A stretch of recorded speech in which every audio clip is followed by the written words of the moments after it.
반갑습니다. 오늘도 새벽 돌베개에 나오신 모든 성도님들을 주님의 이름으로 환영합니다. 주의 은혜로 우리 모두가 또 새롭게 한 주를 이렇게 시작하게 됩니다. 이 한 주도 하나님이 주시는 에스라서 말씀 함께 잘 묵상하고 또 그 말씀에 힘입어서 또 매일매일을 잘 살아가는 우리 모두가 되면 좋겠습니다. 오늘 우리에게 주시는 하나님의 말씀은 에스라 7장 25절의 말씀입니다. 또 그대 에스라는 그대가 섬기는 하나님이 그대에게 주신 지혜를 따라 그대가 섬기는 하나님의 율법을 잘 아는 사람들 가운데서 법관들과 판사들을 뽑아 세워 유프라테스 강 서쪽에 있는 모든 백성의 재판을 맡아보게 하여라. 율법을 잘 알지 못하는 사람들은 그대들이 가르쳐라. 아멘. 오늘은 에스라 7장의 말씀을 갖고 구별되어야 신뢰를 얻습니다. 구별되어야 신뢰를 얻습니다. 라는 제목으로 함께 하나님 말씀을 나누도록 하겠습니다. 오늘 본문은 이스라엘 백성들의 예루살렘으로의 2차 귀환을 허락하는 페르시아의 아닥사스다 왕의 조서에 관한 말씀입니다. 특별히 아닥사스다 왕은 율법 학자요 제사장인 에스라에게 직접 조서를 내립니다. 그 조서의 내용은 이스라엘 백성과 제사장 그리고 레위인들 중에 예루살렘으로 가기를 원하는 사람들은 누구나 에스라와 함께 가도 좋다는 그런 내용입니다. 그리고 또한 유다와 예루살렘의 상황이 어떠한지를 잘 조사하여서 또한 그것을 보고하라는 그런 내용이 담겨 있습니다. 이와 더불어서 예루살렘으로 올라갈 때 왕과 자문관들이 하나님께 성심으로 드리는 은금과 바벨론 온 전역에서 거두어 들인 예물들을 가지고 예루살렘으로 가라고 합니다. 그래서 하나님의 성전에 올라가서 그 제물들을 하나님께 잘 바치라고, 하나님께 제사를 드리라고 그렇게 명령을 하게 되지요. 그리고 남은 은금은 하나님의 뜻에 따라서 좋은 일에 사용하라고 그렇게 말합니다. 그 외에 하나님의 성전에 써야 하는 것들이 있으면 무엇이든 궁중 창고에서 꺼내어 사용해도 좋다는 그런 허락이 담긴 조서를 에스라에게 내리게 됩니다. 아닥사스다 왕은 에스라에게 하나님을 섬길 수 있는 모든 조건들을 제공합니다.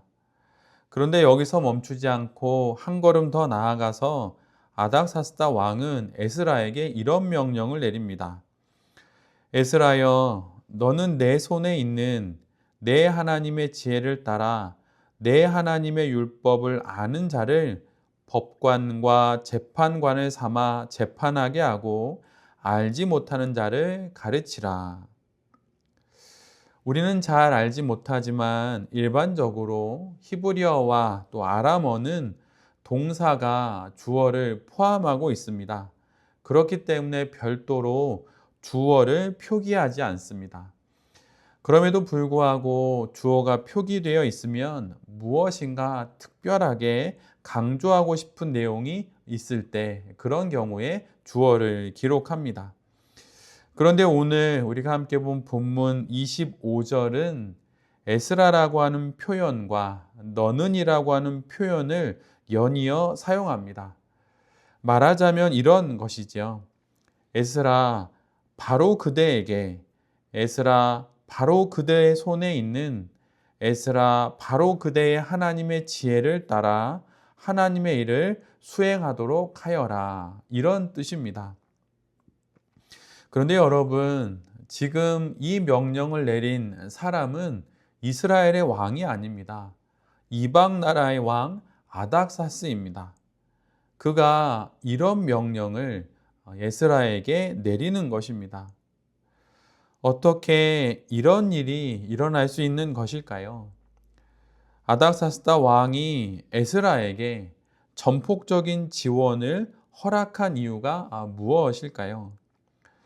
그것은 바로 우리가 25절에서 본 것처럼 에스라 바로 그의 손에 에스라 바로 그의 하나님의 말씀이 들려 있었기 때문입니다. 그가 하나님의 말씀을 붙잡고 있었기 때문에 이 모든 것들이 허락되는 것입니다. 이 모든 일들을 세상 사람들의 시선으로 보면 아, 이런 일이 운 좋게 벌어졌구나. 운이 좋았네. 이렇게 말할 수 있지만 신앙의 눈으로 바라보면 에스라의 손에 들린 그 말씀으로 인해서 하나님께서 베푸신 일들이구나라고 우리는 고백하게 됩니다.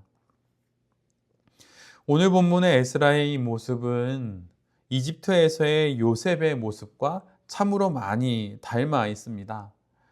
창세기를 보면 요셉이 이집트 왕 바로의 경호대장 보디발의 집에 팔려가는 그런 내용이 있지요. 그 내용의 가장 앞에 이런 말씀이 나옵니다. 창세기 39장 2절로 3절의 말씀입니다. 주님께서 요셉과 함께 계셔서 앞길이 잘 열리도록 그를 돌보셨다. 요셉은 그 주인 이집트 사람의 집에서 살게 되었다. 그 주인은 주님께서 요셉과 함께 계시며 요셉이 하는 일마다 잘 되도록 주님께서 돌보신다는 것을 알았다. 보디발은 주님께서, 하나님께서 요셉과 함께 하신다는 것을 볼 수 있었습니다. 그래서 결국 창세기 39장 4절에 이런 결정을 내리죠. 주인은 요셉이 눈에 들어서 그를 신복으로 삼고 집안일과 재산을 모두 요셉에게 맡겨 관리하게 하였다.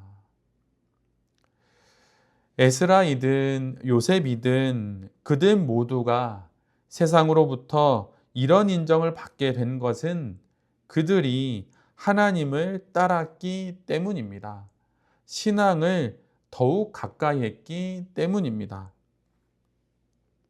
신앙을 멀리하고 세상과 어울리고 세상 사람들과 호영호재하는 것으로 신뢰를 얻는 것이 아닙니다.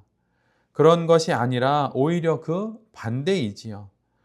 하나님의 말씀을 가까이 함으로 결국은 세상 왕의 신뢰까지 얻는 법입니다. 이래도 좋고 저래도 좋고 이래도 호호 저래도 하하 이렇게 하며 세상과 짝하는 것으로 결코 세상의 신뢰를 얻을 수 없습니다. 함께 어울려 놀 때는 신앙이 참 유연해. 그리스도인이라면 저래야지. 이렇게 말하지만 돌아서면 손가락질합니다. 믿는 사람이 뭐 저래. 나와 다른 것이 하나도 없잖아.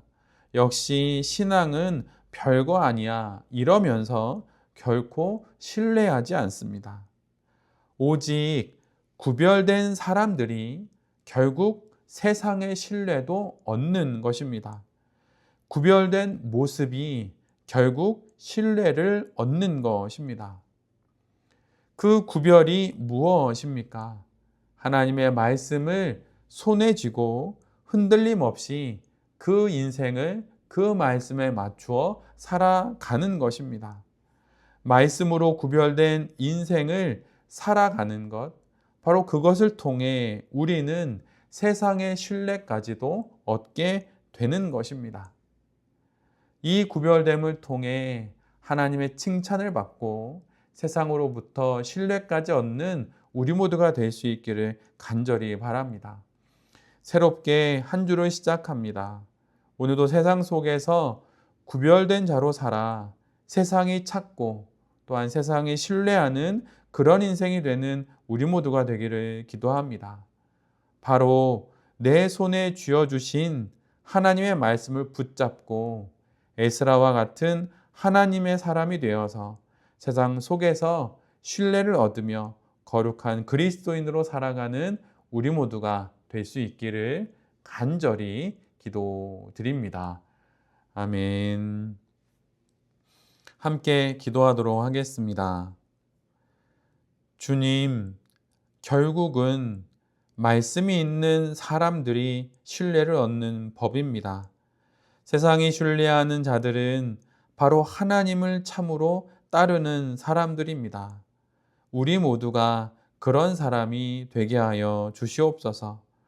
에스라가 붙잡은 하나님의 말씀을 우리도 붙잡아 오늘도 신실하게 거룩하게 살아감으로 말미암아 세상의 신뢰를 얻고 세상 속에서 빛과 소금이 되어 살아가는 우리 모두가 되게 하여 주시옵소서. 이 모든 말씀 예수 그리스도의 이름으로 기도드립니다. 아멘.